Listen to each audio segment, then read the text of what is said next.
Артқа қайтарған асман. Артқа қайтарған асманға ант.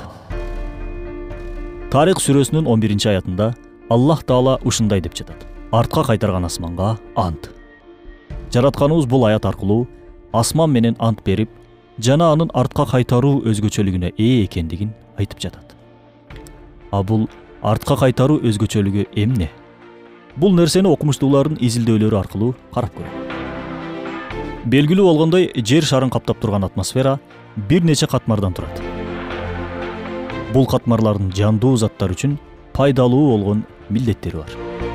Атмосферанын жана анын ар бир катмарынын космостон келген түрдүү заттар жана нурларды жерге жеткирбей, кайра кайтарып жибере турган өзгөчөлүгү бар экендиги табылган. Эми бул кубулушту айрым мисалдар менен карап көрөлү. Мисалы, 13-15 километр бийиктиктеги тропосфера катмары жер жүзүнөн бийиктеген суу бууларынын топтолуп, жаан түрүндө кайра жерге кайтып келишине өбөлгө түзөт.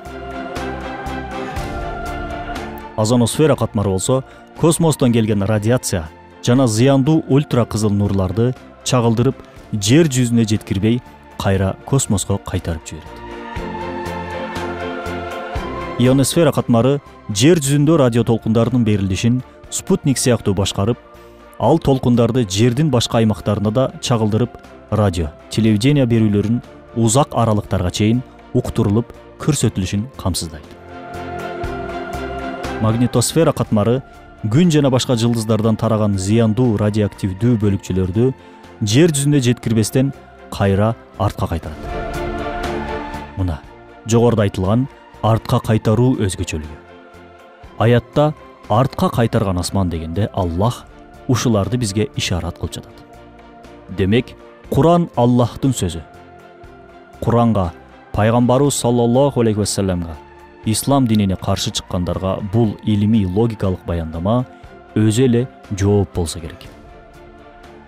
Куран күн өткөн сайын жашыруун жаткан маанилери ачыкка чыгуу менен жашарууда. Бул макала Рисале Нур аттуу Курандын тафсиринин маанисинен алынды.